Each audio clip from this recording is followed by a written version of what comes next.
Sorry. So, cyst is a pathological cavity having fluid, semi-fluid, or gaseous contents, and which is not created by the accumulation of pus. It is frequently but not always lined by epithelium. Then coming to the next slide. Why this happening? Another cyst can be classified the cyst of jaws. This is we are only bothered about the cyst seen in the jaws, that is the maxilla and mandible. They can be classified into epithelium line cyst or not epithelium line cyst. That is the true cyst or pseudocysts. The true cysts are divided into two types further: developmental origin and inflammatory origin. I think inflammatory origin we already discussed. That is the radicular cyst in the last class, and developmental origin cysts are again odontogenic cysts and non-odontogenic cysts. Right? I told you that odontogenic lesions are usually seen above the mandibular canal, while non-odontogenic cyst lesions can be seen above mandibular canal or below mandibular canal.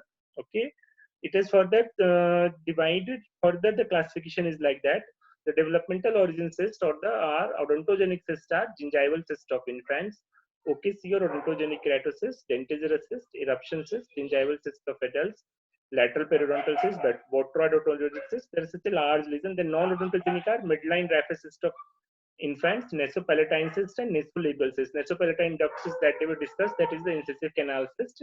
Then the inflammatory origin is radicular cyst. Sir, the screen is stuck. Screen is dark. Sir, it's not moving. Sir, it is stuck. It's not moving. Yeah. Can you see? I'm sorry. It was paused somehow. Now can you see? Can you see this now? Yes, sir. Thank you. Okay, yes. Fine. So this was the classification. Yes, sir. Okay, the epithelium line cyst.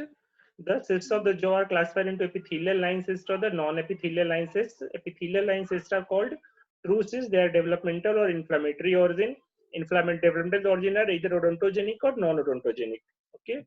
Then the epithelial line cysts, odontogenic cysts are, these are common cysts. Most of you, this is basically taken from the Schaeffer's. I think you would have read it. Gingival cyst of infants, or odontogenic keratocyst, dentigerous cyst, eruption cyst, gingival cyst of adults, and the developmental lateral periodontal cyst. Then some other cysts like calcifying odontogenic cyst. These are the common developmental cysts, and non-odontogenic cysts are nasolabial cyst, nasopalatine duct cyst or the incisive canal cyst, and the mid-palatal raphe cyst of infants. Inflammatory origin cysts are radicular cyst or residual cyst, inflammatory lateral cyst or the lateral periodontal, the normal periodontal cyst, and non-epithelial line cysts are solitary bone cyst and aneurysmal bone cyst. Solitary bone cyst or the traumatic cyst we have discussed in the last class. Aneurysmal bone cyst we'll discuss about the multilocular lesions. Okay. Then histopathologically, the cysts, odontogenic cysts, are classified either the cysts derived from the cell rest of Malassez, that is the periapical cyst and the residual cyst. Cysts derived from the reduced enamel epithelium, that is the dentigerous cyst, eruption cyst, and the paradental cyst. And cysts derived from the dental lamina, known as the cell rest of Serre, are OKC, then the multiple lateral periodontal cyst, gingival cyst of adult, and dental lamina cyst of newborn. This is basically about the classification of cysts, clinical and histopathological. Then what are the parts of the cyst, right? Cyst will have a lumen, which will have the fluid inside it. Then it will have a epithelial lining around it, and it will have a connective tissue wall surrounding it, which gives the strength to the cyst. Okay. Then the cyst, how it grows. The pathogenesis of cyst has three phases: phase of initiation, phases of cyst formation, and phase of cyst enlargement. So if you see this picture in brief, the few cells will start proliferating, like I told you in the periapical granuloma. The granuloma keeps increasing by the help of cytokines, and the cells, a large mass of cells are formed. Later in the last center of the cells, there is a case breakdown of the cases or liquefaction necrosis, and the water starts forming. And again, because of hydrostatic expansion, the cyst enlarges in size. We are going to see it in detail now. So this is the factors responsible for the increase or the multiplication of cells are the inflammatory mediators or cytokines, and sometimes carbon dioxide and oxygen tension. There are multiple theories. I think better you read them in the oral pathology. I'm just telling in the brief. Okay. And these epitheliums are derived from these cells. Like in dentigerous cyst, it is the reduced enamel epithelium. In periapical cyst, they are from the cellular cells of Malassez. Okay. Then gradually the cyst cysts starts increasing in the size, and sometimes multiple cysts will coalesce to form larger cysts. Okay, how does the cyst increase in size? The intercellular edema or acid phosphatase acidic reactions forms a microcyst. Okay, basically the liquefaction necrosis here occurs here, and the water starts accumulating there. And why does that occur? That occurs because of there is a lack of vascularity. See, the blood supply is coming from here, the periphery. So right now all the cells are supplied. It is from here all the cells are supplied. As it becomes, this mass becomes larger, the cells in the center are devoid of the vascular supply or the blood supply. So they start getting necrosed, and the liquefaction necrosis starts, and the water starts accumulating there, or the fluid starts accumulating there. Okay, this fluid now keeps on increasing in the volume and keeps expanding the cell. How does it increase? By the attraction of fluid in the cystic cavity from the surrounding, it starts attracting the fluid. It retains the fluid which is present over there. The hydrostatic pressure raises. Sometimes the bone gets resorbed and the epithelial proliferation occurs. All these things, factors, they start causing the enlargement of the cell cyst. Okay, so we'll come to the dentigerous cyst. It is also called as the follicular cyst. It is the cyst originating after the crown of the teeth has been completely formed by the accumulation of fluid between the tooth crown and the reduced enamel epithelium involving normal permanent tooth. So the fluid accumulates between the reduced enamel epithelium and the surface of the crown. I think in the third year oral pathology class, we'll be reading this, probably in the oral surgery classes also. Okay, there are various theories for the origin of the dentigerous cyst. The one origin says it is of extrafollicular origin. Some people say it is of intrafollicular origin. Intrafollicular, it is developed by the accumulation of fluid between the reduced enamel epithelium and the enamel. Some people say that the accumulation of fluid between the enamel organ itself. Then they say it arises by the degeneration of a stellate reticulum, and develop after completion of crown. There are different theories, but this uh, theory is the most accepted one. The development developed by the accumulation of fluid between the reduced enamel epithelium and the enamel surface. What are the clinical features of the dentigerous cyst? Dentigerous cyst usually, not usually, always, I told you, it occurs between the reduced enamel epithelium and the tooth surface. Now, in which tooth there will be reduced enamel epithelium? If the tooth has erupted inside the oral cavity, the reduced enamel epithelium will go and the follicular space will go. So it has to be associated with an unerupted tooth. It will never associate with an erupted tooth. And most common unerupted or impacted tooth in the mouth are mandibular third molars, then maxillary canine, then mandibular canine, and then maxillary third molars. The same sequence, the dentigerous cyst also occurs. It commonly occurs around the first common than the mandibular third molars, then the second common site is the maxillary canines, then the mandibular canines, and the maxillary third molars. Okay, since these teeth usually develop around the say 11, the canines erupt around 11 to 12 years of age, and the molars around the 17 to 25 years of age. So that is the second and third decade of life is the most common time is the when the dentigerous cyst is seen. Okay, males are slightly more involved than the females, and usually they are usually asymptomatic. Asymptomatic means patient in the beginning they will not have any pain or complaint, but they will just come with a complaint of missing teeth. That is the teeth are not erupted. They might say that the canines are not erupted or the third molars are not erupted. Patients are usually less bothered about the eruption of third molars. They are more bothered about the eruption of canines, especially the maxillary canines, because that is a very important tooth and is aesthetically disturbing. Then as the cyst enlarges in size, it may cause a bony heart swelling. It may start causing the expansion of the bone, and it may cause the bony heart swelling. When the bony heart swelling occurs on the face, there may be a what we call that facial asymmetry may develop. And if the cyst gets infected, secondarily infected, then the patient may start having pain. As the swelling increases in the size, as the cyst grows and grows in size, in the beginning it is not detected. It will keep on increasing in size and causing facial disfigurement. Okay, it will keep on increasing and disfigurement will be there.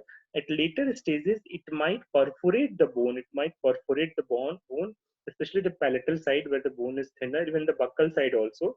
And the the swelling may become fluctuant, or you may feel that some soft areas on the swelling can be seen. Okay, these are the occurs. Then the second thing is that among all the pericoronal radiolucencies, dentigerous cyst is the most common pericoronal radiolucencies, and the 4% of people, 4% of individuals having an impacted teeth have a chances of having developing dentigerous cyst. Okay, then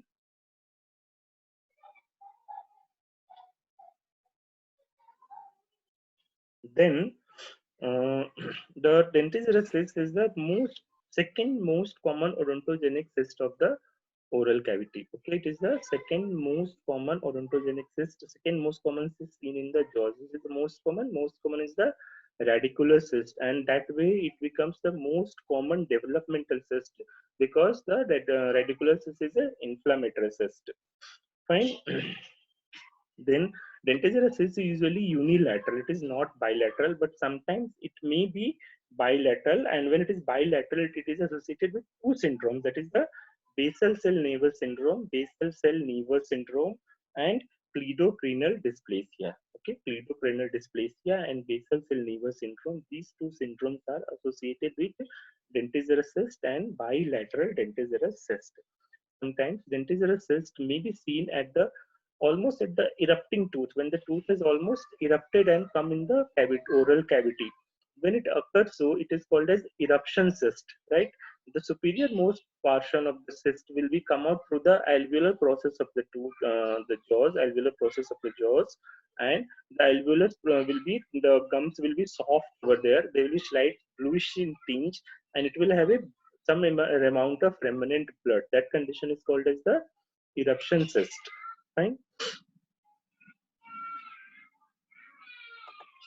So this is how the dentigerous cyst looks. Okay, this is the third molar.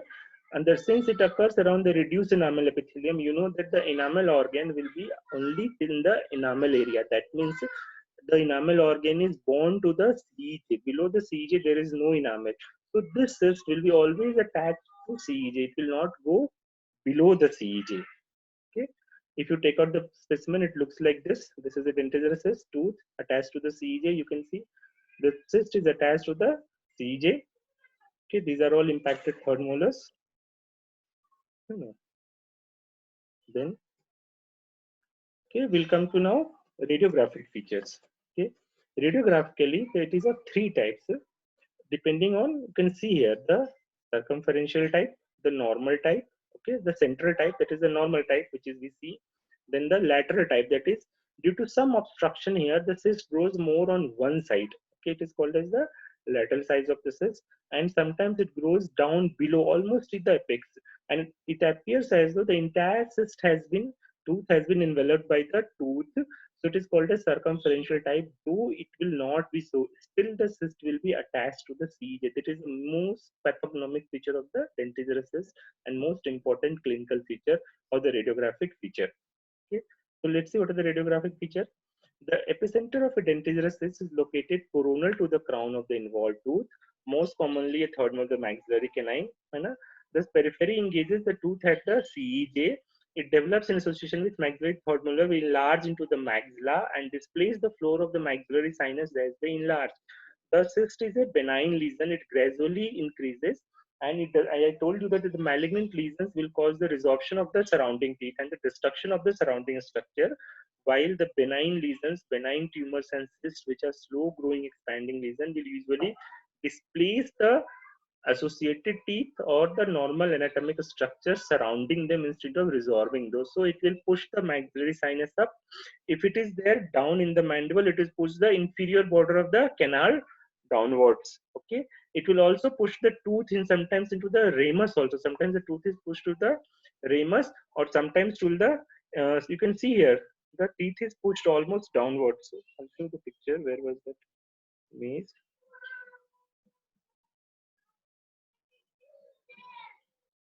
See here, the tooth is pushed. This is the ramus of the mandible, almost at the angle of the mandible. It is almost like it is coming out.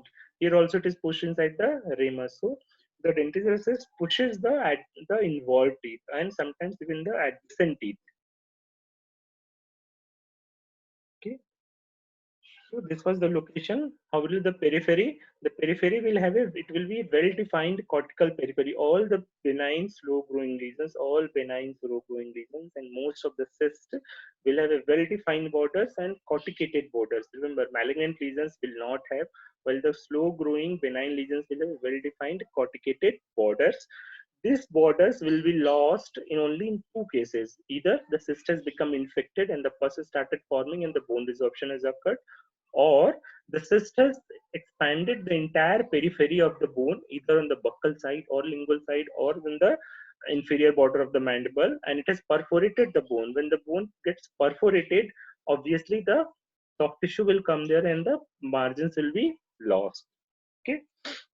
Then internal structure, dentigerous cyst is always unilocular and radiolucent. It is a well-defined radiolucent which is always unilocular. It will never have a multilocular appearance or a mixed radiolucent radio-opaque appearance. It will be unilocular.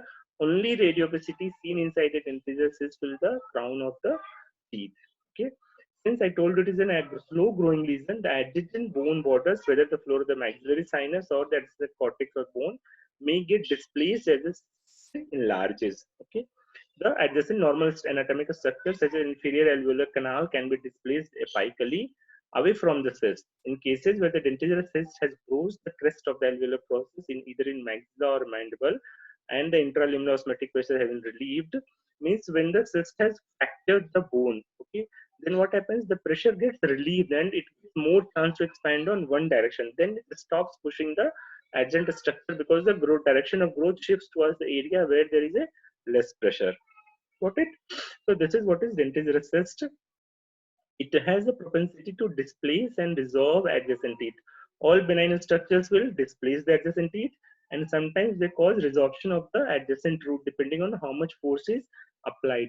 Usually it pushes the tooth in the apical direction, so the associated teeth is pushed downward, sometimes up to the coronoid process or even the condyle it is pushed. The tooth will be, the cyst will keep on enlarging inside the ramus. It will push the third molar to the condyle. Sometimes the second molars are also pushed away.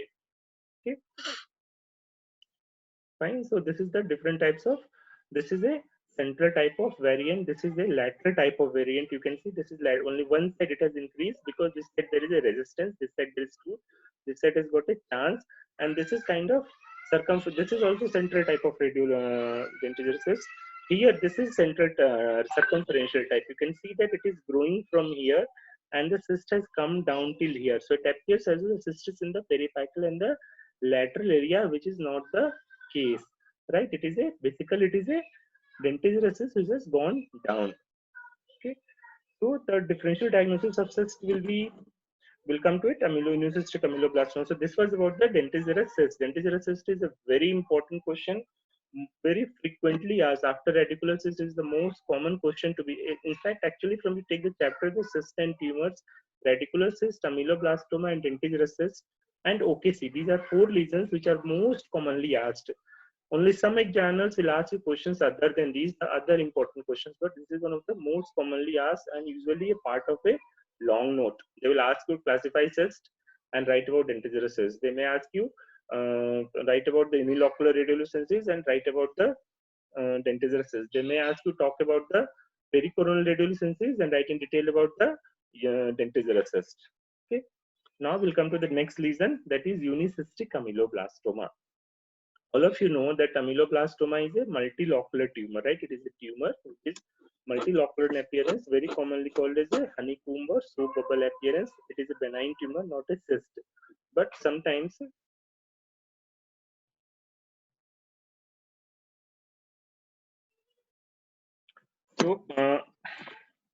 unicystic ameloblastoma is basically a type of ameloblastoma. You know that the ameloblastoma is okay. You asked me to repeat the questions. See, the questions usually asked are they will ask you about the classify the dentigerous cyst is the most commonly asked question from this chapter. Dentigerous cyst, OKC, ameloblastoma, and radicular cyst. Okay, when they ask for dentigerous cyst, they will give you, it will usually part of long note, and they will ask you that Either they will ask you classify odontogenic cyst and write about dentigerous cyst or radicular cyst. Then they may ask you write about the unilocular radiolucencies affecting jaws. Unilocular radiolucencies affecting the jaws. Enumerate unilocular radiolucencies. Write in detail about the either clinical and radiographic feature or only radiographic feature of dentigerous cysts. They may also ask you write about the pericoronal radiolucencies affecting jaws and write in detail about the dentigerous cyst. This is how, and otherwise only the radiographic feature of dentigerous cyst will come as a short note. Fine. So this was about dentigerous cyst. Now come to the next lesion, that is the unicystic ameloblastoma. Unicystic ameloblastoma is most commonly confused with the dentigerous cyst. Unicystic ameloblastoma is most commonly confused with the dentigerous cyst. Why? Because you know that ameloblastoma, you can see this lesion. Can you see this patient here, this lesion? See the, where is the tooth? This is the first molar, second molar, I don't know where it is, and the third molar is pushed here. Okay, third molar is pushed here, almost in the condyle, coronoid process. So ameloblastoma is usually multilocular region showing honeycomb or soap bubble appearance, but sometimes ameloblastoma appears itself as a unilocular lesion in the earliest stages, or a dentigerous cyst starts converting into ameloblastoma, that or in the wall of a dentigerous cyst ameloblastoma starts appearing, that is called as the mural ameloblastoma. Such lesions are called as unicystic ameloblastoma. The radiographic features most commonly will be like dentigerous cyst, as you can see from these pictures.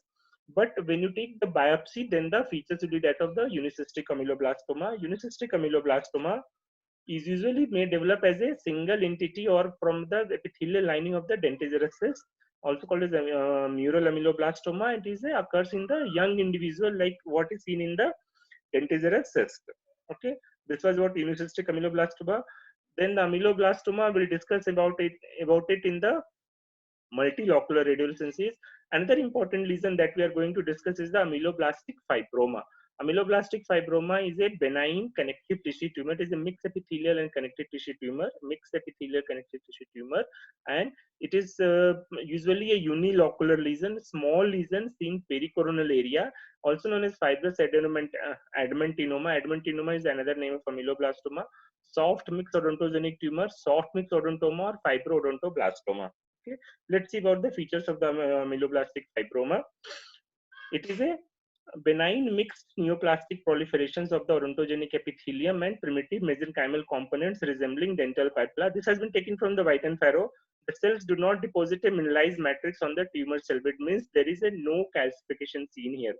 They occur in the first and second decades of life. First decades of life means 0 to 10 years. Second decade life means 10 to 20 years. During the period of tooth formation, with average age of about 15 years, they usually produce a painless, slow-growing soft tissue mass overlying the bone. So there will be a painless soft tissue mass usually growing above the bone and in the around the unerupted or impacted teeth. Okay. Although the most common sign is swelling or a missing teeth, the neoplasm may be discovered on imaging made for another purposes. Sometimes there may be no frank swelling. So when you make a radiograph to see the where is the impacted teeth, or you want to extract that impacted teeth, then you will end up seeing a lesion which is ameloblastic fibroma. Okay. Let's see the radiographic features. Develop in the posterior mandible, extending as far posteriorly as the mandibular ramus, as mesially as the premolar molar area. That means this lesion, ameloblastic fibroma, will keep on increasing. Like it may go up to the ramus or it may go up to the first molar area, like what is seen in the dentigerous. The lesion will have similar radiographic appearance. Okay.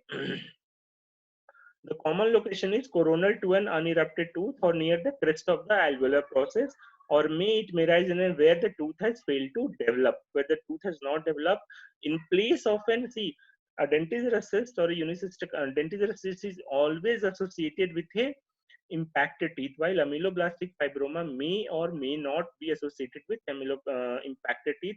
It may occur in place of an unerupted teeth. Means that tooth has got degenerated and the ameloblastic fibroma has developed. Okay. The borders are well defined and often corticated, similar to that of the cyst, and it is more commonly totally radiolucent and unilocular. Less commonly, these lesions may have multilocular appearance. Very, very rarely they are multilocular. They are usually unilocular radiolucencies. So I'm discussing here. Basically, here I am talking only about the pericoronal and unilocular radiolucencies. Okay.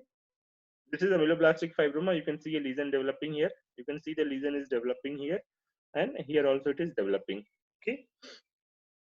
In effects on the surrounding structure, if the lesion is large, there may be expansion with an intact cortical plate. The cortical plate may got expanded. If it is not large, nothing will happen. The associated tooth or teeth may be inhibited from the normal eruption or may be displaced in an apical direction similar to that of the dentist recess. The how will you differentiate is not as large as dentist recess, not always associated with the impacted or unerupted teeth, and sometimes it may have a multilocular appearance. It will not have such a, and if there is a expansion, I told you how to differentiate between the expansion of the cyst and the tumor when we are discussing about the general principles. And ultimately, when you try to do the FNAC, when you take the FNAC of SCC dentist cyst, what you will get a straw color fluid. While in tumor, you will not get a fluid. If you aspirate, only thing you will get some blood and some cells. But if you send for the exfoliative cytology, it will give you a picture that it is a tumor. While doing FNAC, you can differentiate whether it is a cyst or a tumor. Okay, so when you see the radiograph, I told you in beginning, the radiograph is not the only diagnostic feature. It just gives you a clue. You have to take the care of history. You have to take the clinical examination, laboratory examination. After clubbing everything, we have to come at a diagnosis. Okay. Okay, so fine. With this, we finish off this chapter, pericoronal radiolucencies. Next, we'll go with the interradicular radiolucencies. Fine. Thank you. Have a nice day, all of you. Thank you, sir.